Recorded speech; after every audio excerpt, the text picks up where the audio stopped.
West Denver. Sleep deprived and heavily caffeinated. All right, let's do this then. This is the Jeff and Bill Show. I don't agree with that. They don't always agree, but hey, at least they have coffee. Coffee. And each other. I love you, man. God help us. I want to bless him. We need all the help we can get. Now here's Jeff Hunt and Bill Thorpe. The Jeff and Bill Show on News Talk 710 KNUS.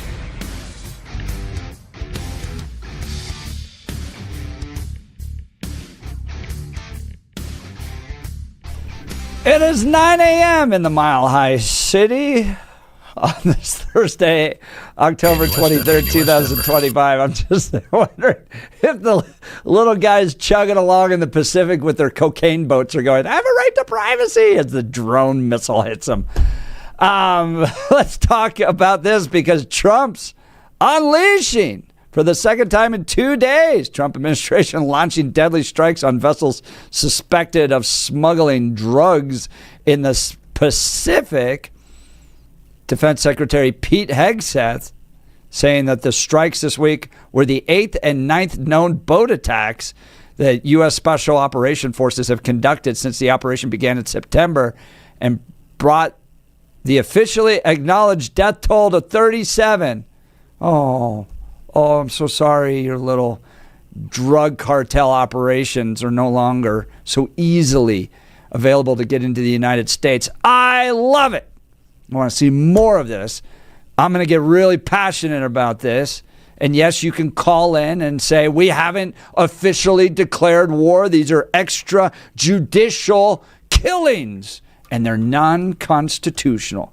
Give me a call. Let's have that conversation. 303-696-1971. Text us on the Dan Caplis Law text line 819-5115. These cartels have waged enough war and killed enough Americans. It's long past due to send our military to blow them to smithereens. That's what I think. Would love to hear from you. Now is time, though, for news and comment with Blake Olson. Blake Olson. Blake Olson, news and comment.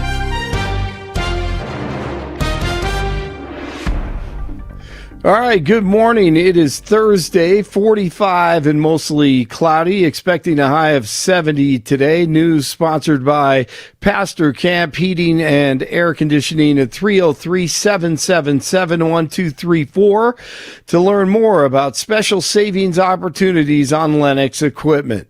Our top story.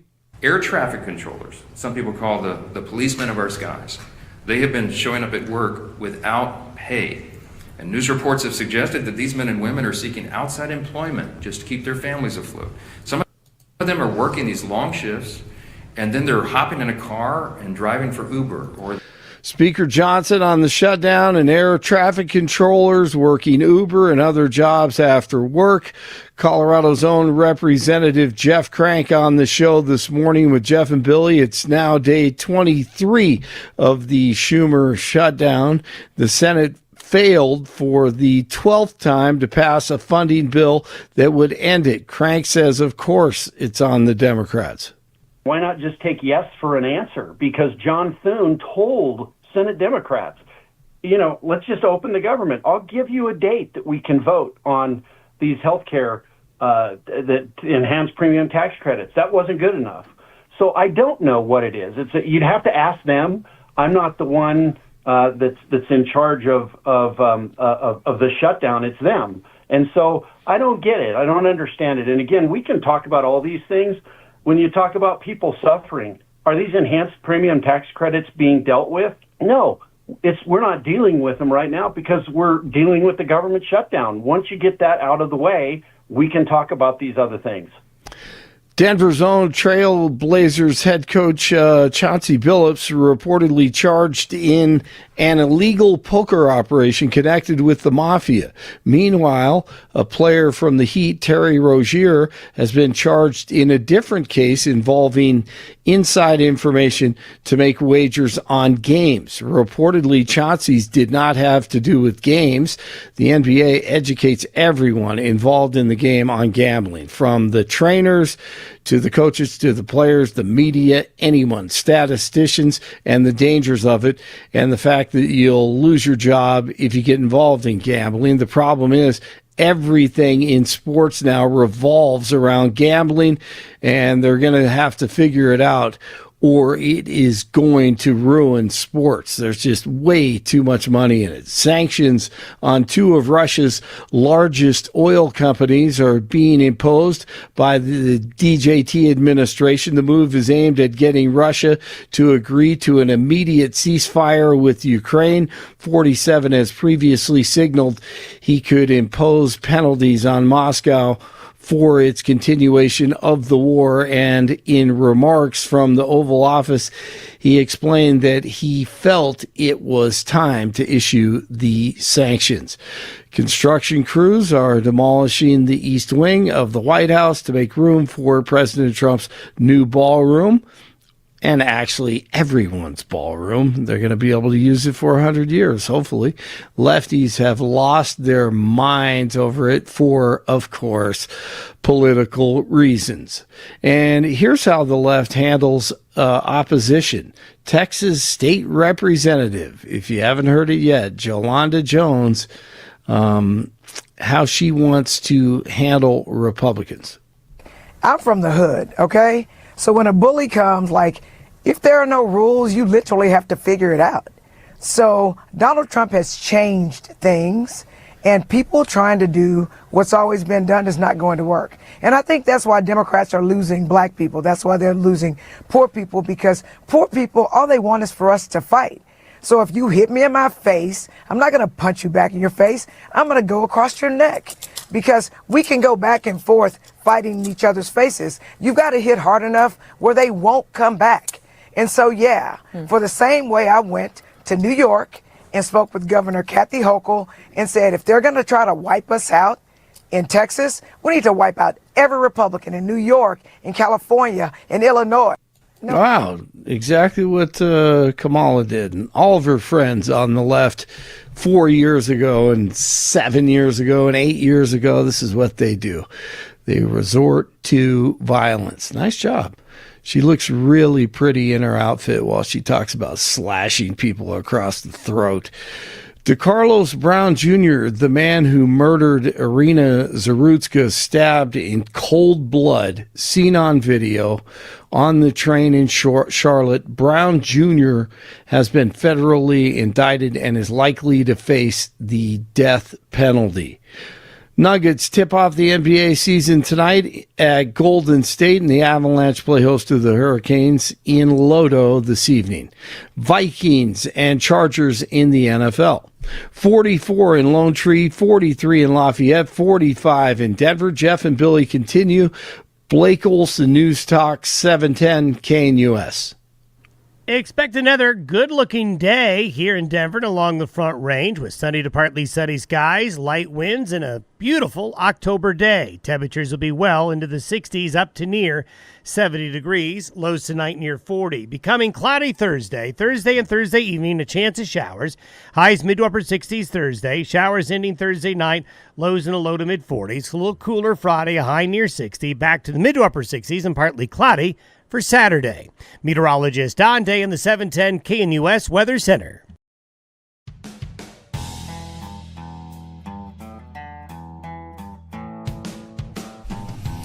Headline out of the New York Times: the U.S. expands its anti-drug campaign, striking a boat in the Pacific off Colombia.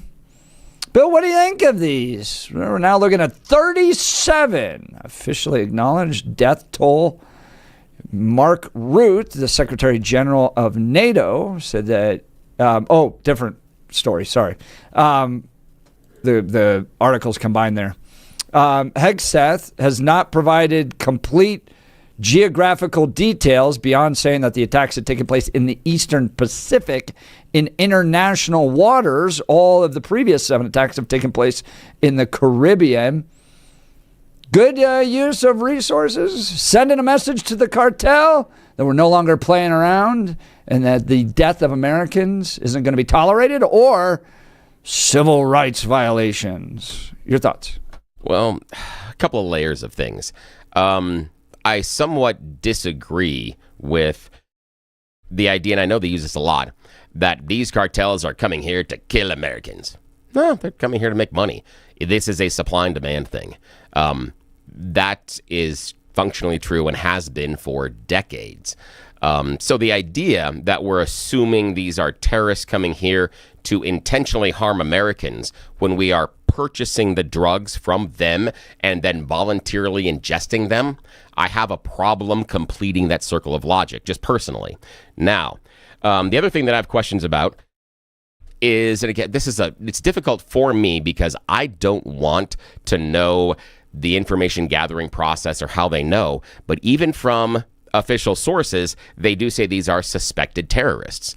And that worries me that we don't know. And again, and drug dealers. So I don't know.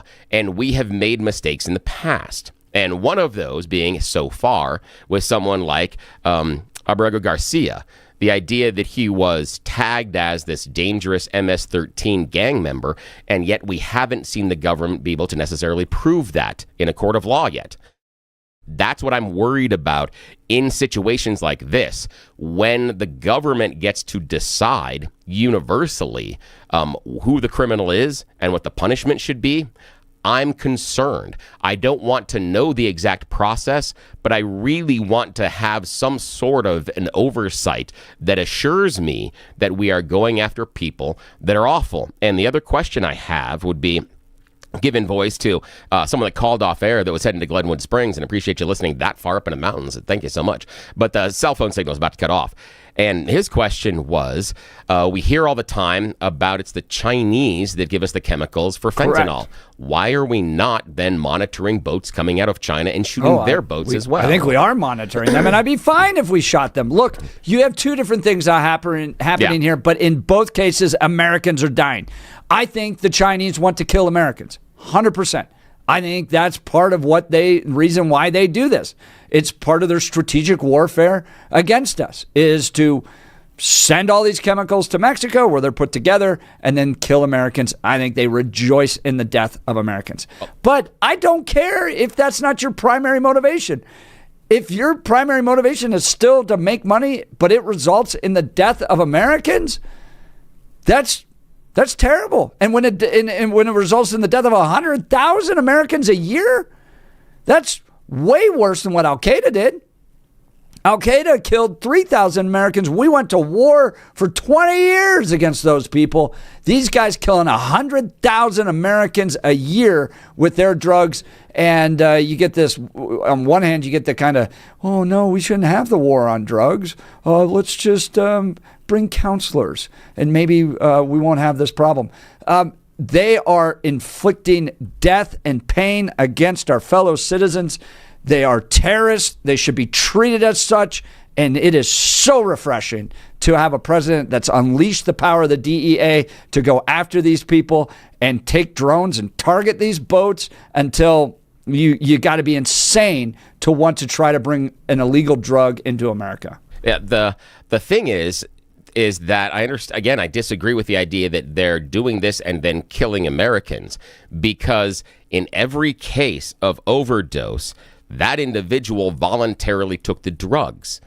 True. Not in every case. What do you mean? They didn't know what they were taking. I've heard plenty of stories of kids that didn't know what they were taking. It's not the idea of not knowing. It's the idea of they took the illegal drug, picked it up, and put it into their body. That's what I'm talking about. Bill, sometimes they thought it was Oxycontin or something like that. It ended up being fentanyl and killed them. But again, they bought it through the black market. They're not going through prescriptions. They're not going to doctors. They bought this substance illegally and voluntarily placed it into their body. Turning around and saying that happened and then those people are responsible for the deaths. I mean, if it's just about the fact that what they are bringing into the country or what they're manufacturing is killing Americans, then we need to have a conversation about tobacco companies. And maybe we need to have missile strikes on the Marlboro Man. We've sued them into the ground. I know, that's for sure. I know, sued them, but the issue being military strikes and executing them.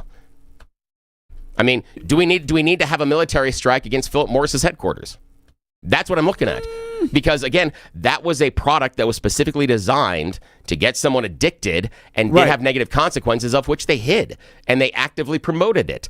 But again, that's the issue, is at some point or another, where does an individual's personal responsibility end? And as long as the individual, and this is difficult for me, but as long as the individual has to make the affirmative choice to place the substance in their body, even if they didn't know what it was, there is a question there. If I went out and laid a whole bunch of, and I labeled them on the street outside our station today, and labeled them, and this is kind of funny, the idea of, let's go back to MASH, the old movie there, where you've got someone that is trying to commit suicide. He wants out of there, and they find suicide pills for him. If you took those pills and laid them out on the street and labeled them suicide pills, here they are. Anybody that came over there and picked them up, where is my responsibility end and where does their responsibility start? That's kind of the issue that I've got. It's difficult, but that's where I don't agree with the idea that these people are coming here to kill Americans. Guess what? If no Americans picked up those drugs and didn't put them in their system, no deaths. So at some point, we bear some responsibility in our behavior. Sure, I agree with you that there's got to be responsibility in your behavior, but to the point with regards to alcohol and tobacco, right now those are legal drugs, right? This is why I believe prohibition works, because they're empowered by the free market to get as many users as they possibly can. That's why you have vaping and alcohol ads all the time, trying to get as many users as they can, okay? But our society has said, those drugs, all right, we'll allow. Sugar, for instance, is a drug, right? And the impact it has on your body. And we're like, well, we'll allow whatever sugary drinks you want to create, we'll allow those, okay? Even though we have an obesity epidemic, okay? But our society has said fentanyl, heroin, cocaine, methamphetamines, we don't see any value to them. We don't want them in our nation. They're highly addictive and they kill people. Okay? We don't want them. And these cartels have said, we're going to push them on your society. We're going to get them to drug dealers. We're going to get the chemicals into Mexico. They are foreign actors forcing these drugs upon American citizens, and it's resulting in 100,000 deaths a year. And our response is, well, people choose them, and we have tobacco. Yeah, right? But you did use the verb of forcing. I disagree with that. I don't see anybody around Denver being held down and forced to take the drugs. Oh, Bill, they're getting these people addicted. They know exactly what they're doing. And just because a person in addiction, you think a person that's addicted to a drug is somehow making free and fair decisions about their lives. No, they're addicted to this, and these cartels got them hooked. I and disagree they're on that. abusing and killing Americans. They deserve every little drone bomb coming their way. Let's go to the phone lines. Fred Longmont. Good morning, Fred. You're on with Jeff and Bill. Morning. Morning, guys. Billy, I'd like to disagree with you on part, okay? I recall, I can't remember which of the hosts it was on KNUS. I want to say Stephen Tubbs, but it might be wrong, who had a mother on whose daughter was in Colorado Springs, who actually was taking some product, and it wasn't considered a hazardous drug, but it turned out it was laced with fentanyl, and she died from it. So I think it might behoove you guys to get Stephen Tubbs on or to find this particular woman. I can't disagree with you, Billy, that people do make choices, but they knowingly, in that case, they may knowingly know they're taking drugs. But there's a lot of innocent people out there, and I've heard reports, too, just listening on the radio, that there are a lot of products now that are laced with fentanyl that people don't even know it's in there. It's been put in there, surreptitiously, but the product itself is not known to have fentanyl. So I think your statement needs to be a little more. Well, Fred, the issue I push back on that is we have to divulge ingredients on the back of the box.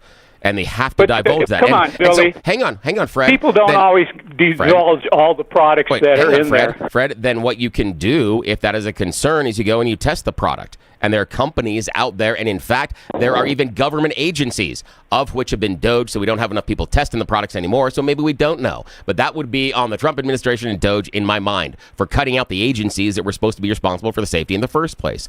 But aside from that, when we've had conversations with Stephen Tubbs here, it is the illegal and illicit drugs that are the ones that are causing the overdoses. If I remember the situation that you have there, I believe the child bought illegal drugs and they thought it was one thing and it was laced with fentanyl. And the reason it's laced with fentanyl is because it allows a higher profit margin. Fentanyl is much less expensive, and you've got basically kitchen countertop chemists cutting up these drugs into different and varying amounts and weight, just like they used to in the grand 80s with all the cocaine. The cocaine would come in and they would cut it down and they would mix it with other things in order to be able to sell it at a certain weight but have a less concentration of cocaine. I have not seen personally, and I can completely be wrong, but I haven't seen anything personally of a over-the-top or commercial drug that's available that has then been laced with fentanyl that is anything other than a mistake. I haven't seen anything where it is purposefully put in there. Now, if you have examples, if it is, McDonald's hamburgers, or it's Coca-Cola, or it is the Sudafed pills you buy at the store, that they are surreptitiously lacing that with fentanyl, please raise the red flag and we will scream about it as much as possible. But I have yet to come across examples where you have commercially available products intentionally being laced with these type of drugs. Your thoughts? Well, first of all, thank you for dominating the conversation with your speech. But I'm telling you that there are. I've also listened to the radio, and I listen to other good sources, reputable sources, who say that there are products out there. They may not be commercial drugs, but there are ways that those things can get injected in there. All I'm saying is, Billy, you made one grand statement as if everybody is a drug addict and therefore they're innocent. I'm more inclined to be in agreement with Jeff. Yes, if you make a decision to take a product that you know is detrimental, you are responsible. But also, the product is being supplied by people who have an intention of, sure, making money. But even if they make money and you die, they don't care because there'll be just more people. Yeah, all Fred, I'm saying is you made one overriding statement that made it 100% of everybody, and that's not true. I disagree, Fred, and you got to make a speech as well. Just want to point that out since you had to throw rocks at me there. Doing a search on the Google box and DuckDuckGo, I can't come up with anything that shows a commercially manufactured product that is intentionally being laced with fentanyl. They're all counterfeit knockoffs or illegal. No, that's Fred's claim, is that there is a commercially available product that these people are putting fentanyl in. That's where I'm pushing back on him, that he's saying these companies are putting it in there, not these drug dealers. I didn't say that. You made that statement. I said there are people who will take a product individually, and they may go to a party and say, oh, well, let's just hype up this particular item and put a little fentanyl in there. Nobody will know it. I didn't say Walmart or McDonald's. I didn't say that kind of commercial. I just said they take a product and they will then lace it.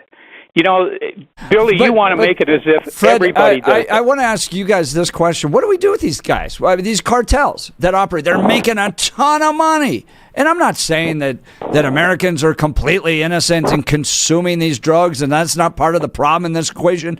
But you've got vicious cartels operating, coming from China, working in Mexico, and Latin America, and the result of their work, whether or not they intend to do so or not, the result of their work is 100,000 Americans dying a year. We've said we don't want these drugs. We're trying to stop these drugs, and they continue to put them on boats and drive them up to our country.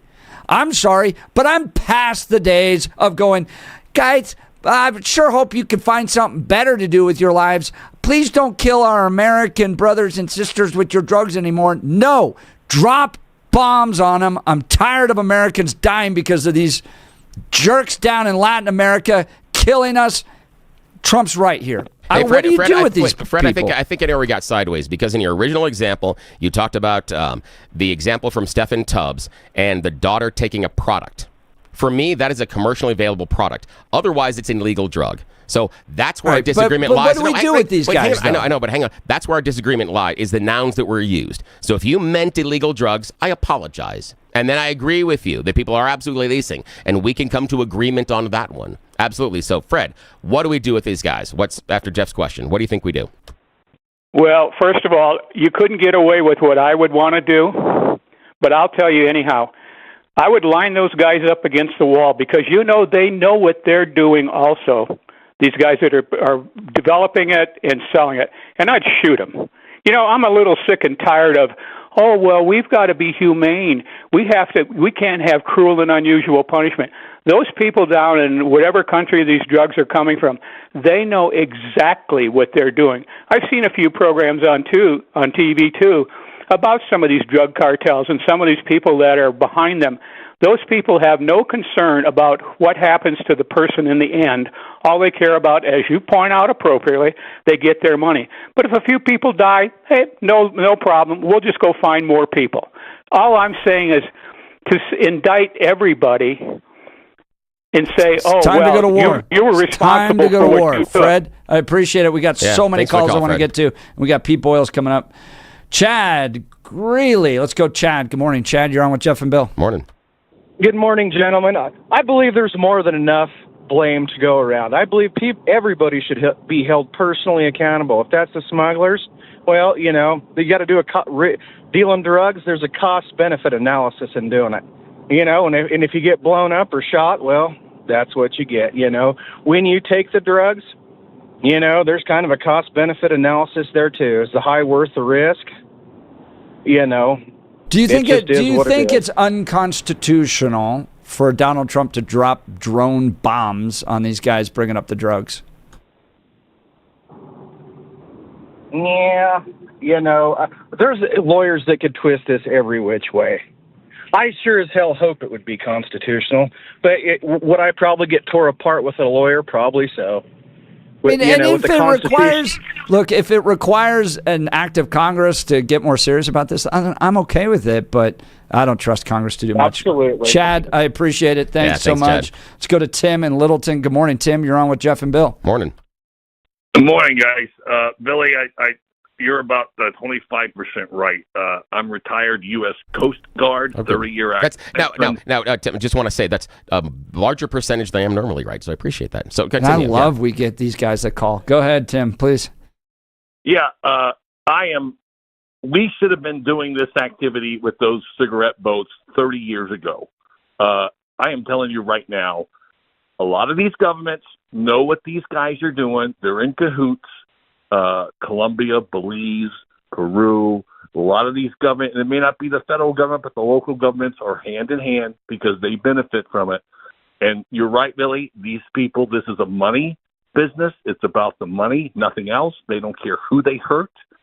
I have been on boardings where people have been sitting on Uzi machine guns waiting for us to turn at the wrong time, and they would have mowed us all down. This is strictly a business. And it is a big business, and it's not going to change until there's affirmative action taking place. And whether it's constitutional or not, I don't know. I'm not sure other people around the world are entitled to our constitutional rights and privileges. That's just my opinion. But yeah, that's interesting. Now, Tim, I got a question for you. Got a question for this, and I really appreciate that, and I agree with so much of what you're saying. And again, this is very difficult for me. And here's what I want to know your opinion on: is the idea of these actions, and if we're going after the boats or the import mechanisms bringing the drugs in, is that enough to stop the incentive or even the idea of the drugs coming into the country in the first place? And where I'm going with this is, as long as there is a demand, won't the supplier find a way? You, I'm sure, even though you dealt with the Coast Guard, are well aware of Mexican cartels that have built highway-sized tunnels underneath the border going from Mexico into the U.S. in order to bring in large shipments of drugs and other things, and sometimes illegals. So the question I've got for you is, at what point do we attack supply, and at what point do we attack demand? What's your thoughts on that? Well, You have to look at a couple of things, Billy. The need, the incessant need, the craving in this country for the illicit drugs. That's not going away as long as there are every generation that comes along that tries these drugs and gets addicted. They're addicted, and most addicts, and you can talk to, if you know an addict, I know several, they're addicts for life. Yeah, I know some too. Yeah. You have to just maintain a vigilance. You have to do your best. You have to educate. You have to keep an eye. Like these boats are called Go Fast, and they're usually cigarette boats, which is a style of boat that's designed for one thing and one thing only, speed. And if I'm sure there's satellite photos, they may not be online, but in my experience, these cigarette boats would have these large fuel bladders in the back where people would normally be. There's no people. There's this big balloon type thing full of diesel fuel. Now, why would you have a big balloon full of diesel fuel when you've got 4 or 5 diesel tanks under the boat? Well, they're full of drugs. So, I mean, they're not just picking these boats to blow out of the water at random. There's good intelligence that they know where they're coming from. They know their speed. They know certain routes. I mean, to be perfectly honest, some of these cartels are not smart. As smart as they are, they're not smart because they have patterns of behavior that we know, and they haven't changed them in ever. So, yeah. Tim, I did a Thanks, DEA Tim. Citizens Academy. And by the way, I love the fact, because anytime Bill and I talk, there's always an expert that calls in and gets it right. Tim's one of those guys, retired Coast Guard. I learned the story of the DEA where they saw that one of the drug cartel operations was building a sub, and they just let them work on it for like 3 years. Yeah. And then right before it was about to go, then they arrested him. So the guys spent all these years building this thing. Hey, we're about to, do the champagne thing to send it off, and that's when they show up. So, I mean, they got subs, they got it all.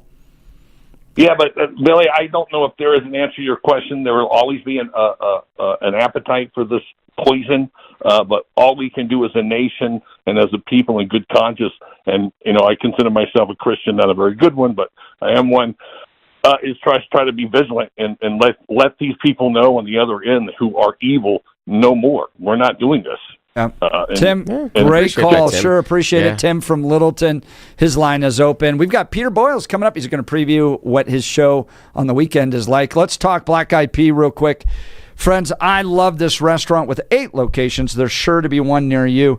This week, make it a point to take your family out to eat at the Black Eyed Pea restaurant. Stuffed spuds are featured this month on their fall menu.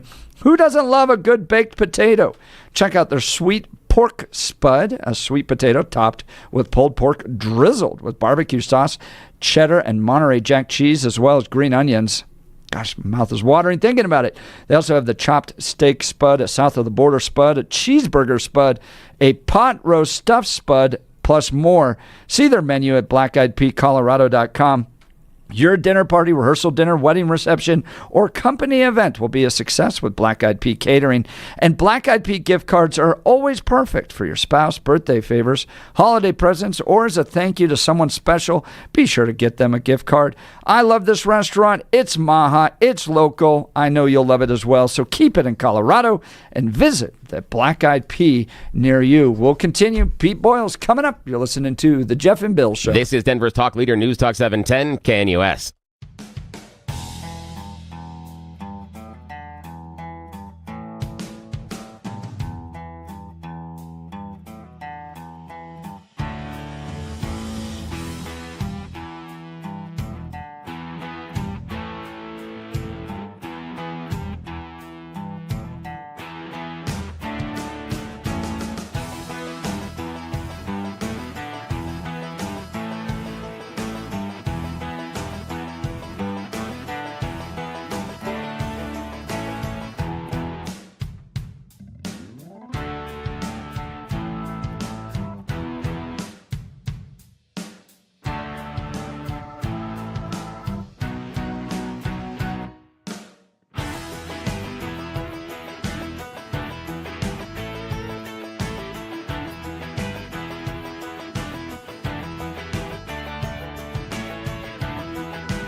Welcome back to the Jeff and Bill Show. Joining us is radio legend Peter Boyle as preview his show 9 to 1 on Saturday, 710 KNUS. Good morning, Pete. Thanks for joining the program. Good morning.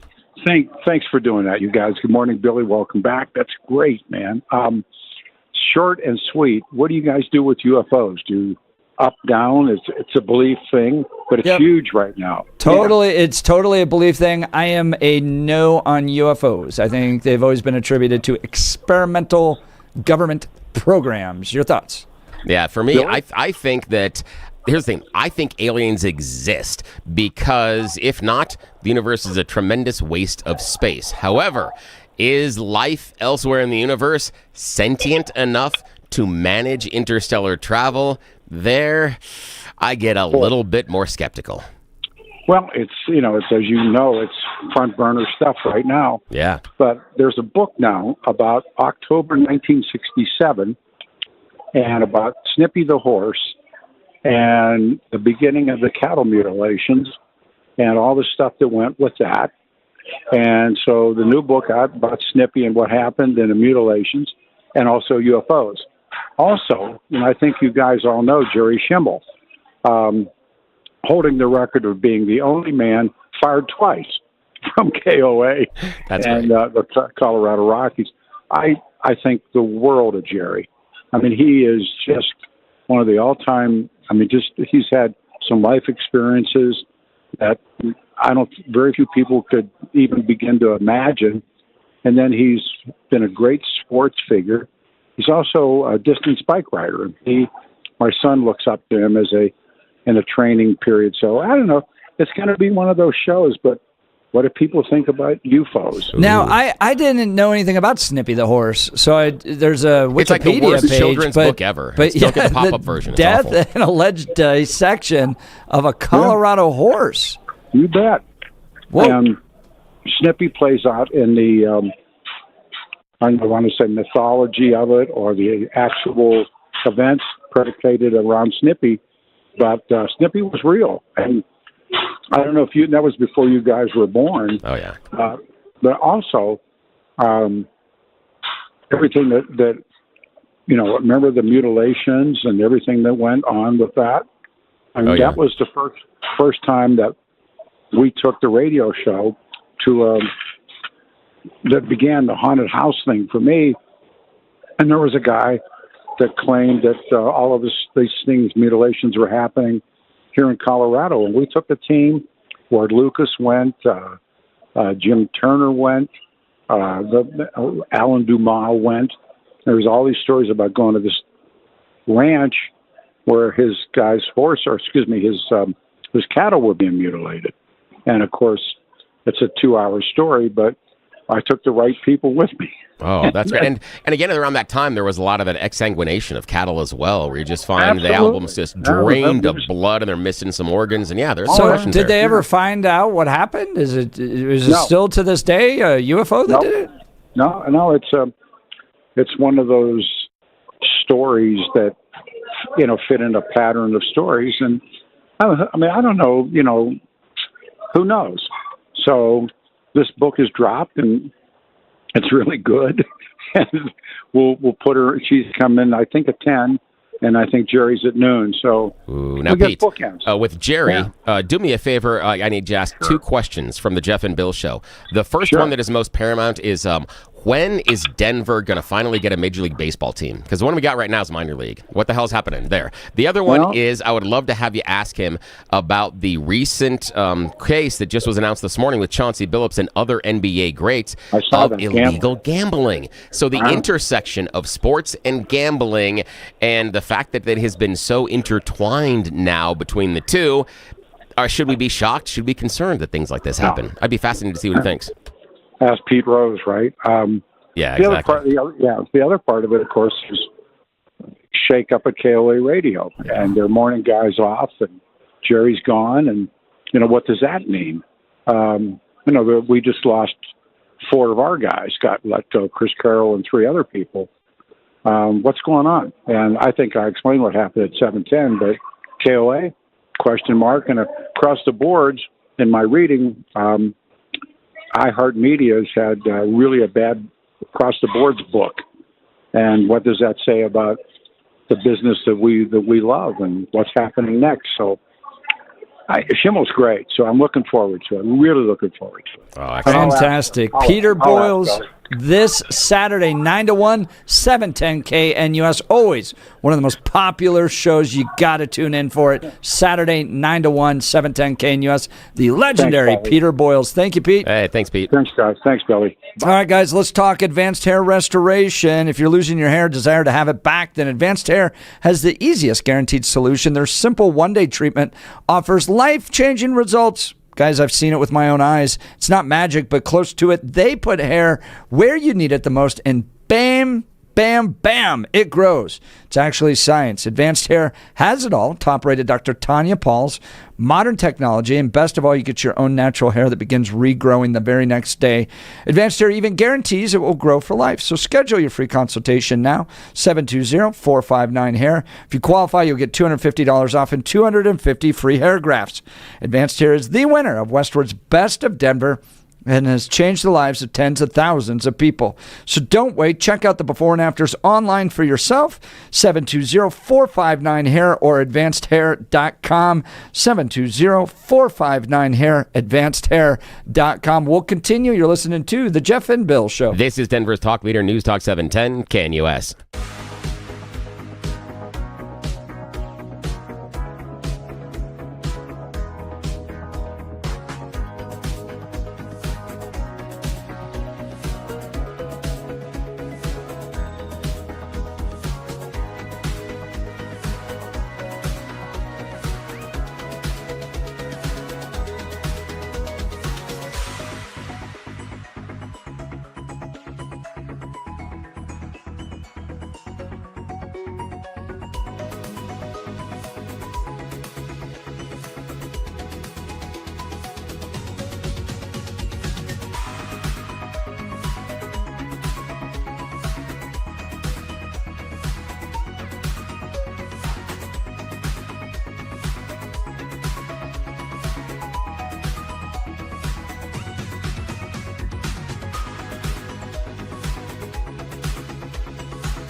Welcome back to the Jeff and Bill Show. Donald Trump's administration continuing to target those cartel boats, drones, hitting them with missiles. What do you think of this? Let's go to the phone lines. Aaron, Denver. Good morning, Aaron. You're on with Jeff and Bill. Yeah, thanks for holding. Hey, Jeff and Bill.